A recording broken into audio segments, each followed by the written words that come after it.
चैताली बगीचे में पेड़ पौधों को पानी दे रही थी कि तभी पीछे से कोई आया और उसकी आंखों पे अपना हाथ रखा। चैताली ने एक पल में जवाब दिया, बहादुर अंकल, मुझे पता है आप ही हैं। उन्होंने अपना हाथ हटाया और पूछा, अरे इतनी जल्दी पहचान लिया? चैताली ने कहा, हाँ, ऐसा कोई है इस मोहल्ले में जो आपको नहीं पहचान सकता? और फिर दोनों हंसने लगे। चैताली कॉलेज में पढ़ती थी, लेकिन बहादुर अंकल के साथ उसकी बचपन से ही दोस्ती थी। बहादुर अंकल चैताली के पड़ोस में ही रहते थे। उनका सरनेम बहादुर था। पूरा मोहल्ला उन्हें बहादुर अंकल कहकर बुलाता था। वैसे तो वो नेपाली थे, पर उनके पापा बहुत पहले से आके भारत में बसे हुए थे। वो 60 साल के थे, लेकिन शरीर में ऐसी फुर्ती जैसे कोई नौजवान हो। एक बहुत ही जीवंत इंसान। बाल उनके सफेद हो चुके थे, लेकिन अभी भी वो सीना तान कर चलते थे।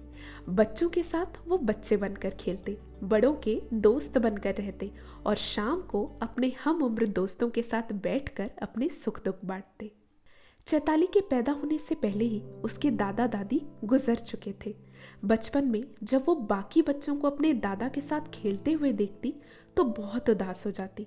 जब वो छोटी थी तब एक बार उसकी माँ से उसे बहुत डांट पड़ी। वो घर के पास ही एक बगीचे में बैठकर रोने लगी। अचानक पीछे से किसी ने उसकी आंखों पे हाथ रखा और बच्चों जैसी आवाज में कहा, पहचानो मैं कौन हूँ? चैताली ने रोते हुए कहा, दादू। उस आदमी ने अपना हाथ हटाया और कहा, मैं दादू तो नहीं हूँ, पर आपके दादू ने ही मुझे भेजा है। चैताली ने मासूमियत से कहा, अच्छा, अब दादू का भेजा हुआ फरिश्ता हो? वो हंसने लगा और उसने अपनी जेब से एक चॉकलेट निकाल के चैताली को दिया और कहा, मैं फरिश्ता तो नहीं, पर आप मुझे बहादुर अंकल बुला सकती हो। बहादुर अंकल का हाथ पकड़े और चेहरे पे एक बड़ी सी मुस्कान लिए चैताली अपने घर वापस आ गई। चैताली के लिए बहादुर अंकल एक दोस्त भी थे और एक दादाजी भी। जब भी उसके दिल में कोई बात होती या उसे जब भी घर से डांट पड़ती तो वो भागकर सीधा बहादुर अंकल के पास जाती। धीरे धीरे वो बड़ी होती गई और बहादुर अंकल बूढ़े, पर उनकी दोस्ती बरकरार रही। फर्क सिर्फ इतना था कि कॉलेज में आने के बाद चैताली ज्यादा समय पढ़ने में और अपने कॉलेज के दोस्तों के साथ बिताती, पर जब कभी भी उसे वक्त मिलता वो बहादुर अंकल से जरूर मिलने जाती। एक शाम बहादुर अंकल चैताली के घर आए और उससे कहा, चैताली, याद है ना कल क्या है? चैताली ने कहा, आपका जन्मदिन कैसे भूल सकती हूँ? बहादुर अंकल ने कहा, कल मैंने अपने घर में पार्टी रखी है, समय पर पहुंच जाना। चैताली ने हंसते हुए कहा, हाँ, अंकल, मानना पड़ेगा, 60 साल के होने के बाद भी आप अपना जन्मदिन मना रहे हैं। जिंदगी जीना तो कोई आपसे सीखे। बहादुर अंकल ने मुस्कुराते हुए कहा, बेटा, 60 साल का हो गया हूँ, इसलिए जन्मदिन मना रहा हूँ। अब तो जिंदगी की उल्टी गिनती शुरू करनी पड़ेगी। पता नहीं कब ऊपर जाने का समय आ जाए। चैताली ने उन्हें आश्वासन देते हुए कहा, नहीं अंकल, इतनी जल्दी आपका टाइम नहीं आने वाला। इतनी जल्दी मुझसे पीछा नहीं छुड़ा सकते आप। बहादुर अंकल ने चैताली के गाल खींचते हुए कहा, ठीक है शैतान बच्ची, तेरी बात मान लेता हूँ, पर कल आना भूलना मत, जिंदगी का कोई भरोसा नहीं।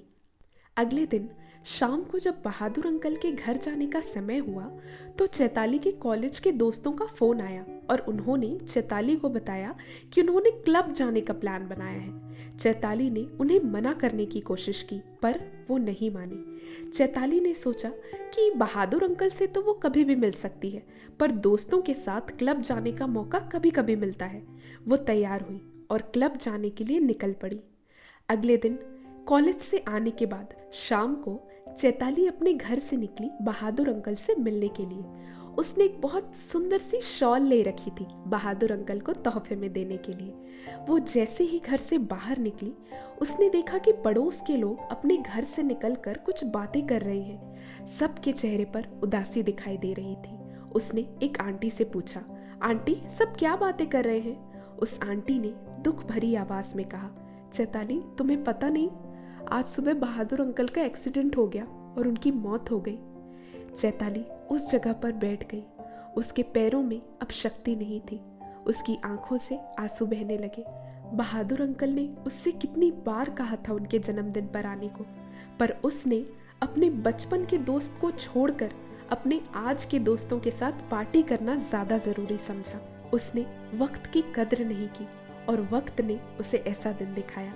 चैताली का फरिश्ता अब इस दुनिया से जा चुका था, लेकिन जाते जाते उसे रिश्तों और समय की अहमियत सिखा गया।